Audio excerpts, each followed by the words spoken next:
يسألونك عن المحيض قل هو أذى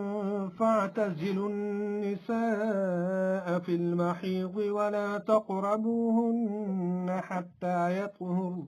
فإذا تطهرن فأتوهن من حيث أمركم الله إن الله يحب التوابين ويحب المتطهرين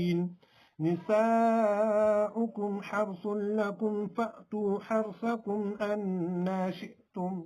وقدموا لأنفسكم واتقوا الله واعلموا أنكم ملاقوه وبشر المؤمنين